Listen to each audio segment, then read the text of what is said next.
What's going on, everybody? It's Ricky with Videohomicide, back with another zine collection update. This one's not so much a zine because it's more of like a, like when I think of zine, I still think of like the sort of shameless self-promotion here, like the classic 8.5 by 11 folded in half. So you got the 5.5 by 8.5 size. Like most zines are usually that size. Minus like cutting the border and stuff.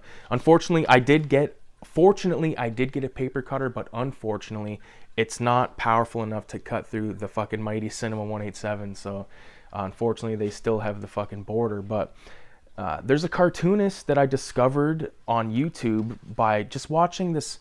It was like an interview, like a little 7 or 8 minute long video. I think it was put out by Plunder Shock, which is a magazine out of Toronto, I believe, and they've done a few other interviews with different artists. But this guy Robb Mirsky, who is he does a couple of different comics. I think one of them's called Sludgy and Dumb and Dingus, I believe. He's got a couple of even though like there's one that's sort of like a parody on 80s action films. Like I just watched that video today, so I kind of like remember some of the bullshit. But he put out this zine called Ha, and I ordered it. So I've yet to see it, and this is my genuine first reaction, other than seeing what I saw on the fucking what's it called, like on Instagram.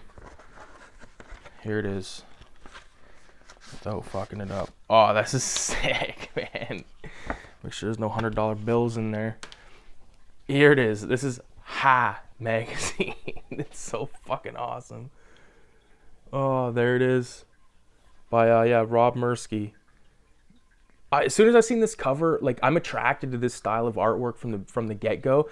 But like when you actually look at this, like for more than a split second, you see that like this fucking gun thing's going through the duck's head, and like he's thinking of like a dead duck. Like, oh man, I really like this type of stuff. I feel like it was made for people like with my sense of humor, made by people with like a good sense of humor, for people with a good sense of humor, if that makes sense. Very cool cartoony style. I don't know much. I own one other thing that he did. It's one of those I think it says like read more comics or some bullshit like that. I just seen it the other day, but it's put away in the collection. I've shown it recently in a video, but he's involved in that, I think, with some other artists. But this is really cool, man. There was that can zine that just happened in Toronto, and I'm pretty sure he was there, but I didn't go to that because I didn't want to fucking travel to Toronto, to be honest with you, on a Sunday. But man, this is so awesome. So it's just a collection of different strips. House at the End of the Block, based on a true story.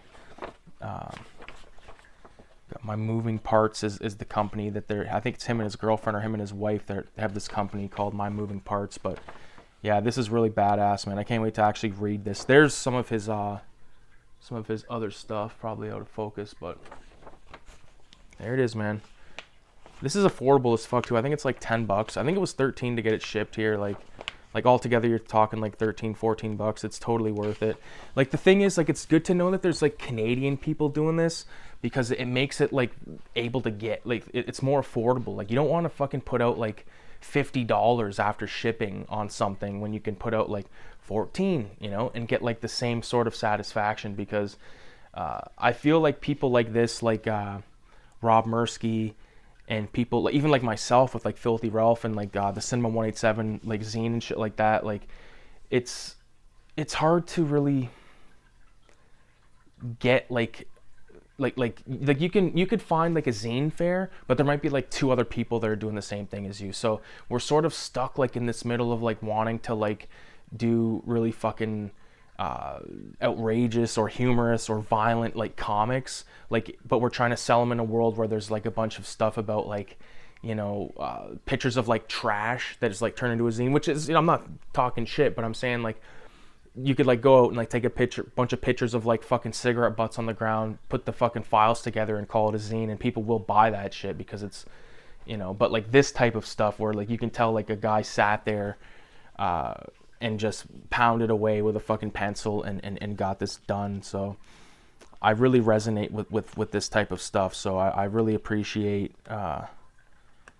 being able to support like something that I find so interesting and so cool. So shout out to Robb Mirsky. Shout out to everyone that's behind Ha Magazine. If there's anyone else involved, I'm not sure, but you know, you guys did an amazing job. And it came here like within like 5 days. Like I ordered it like 5 days ago. Yeah, it looks like it's just Mirsky stuff, but or Mursk as he calls himself. But yeah, really dope stuff. Glad to be able to support. And with that being said, I appreciate everybody for watching, and leave a 666 in the comments, and adios.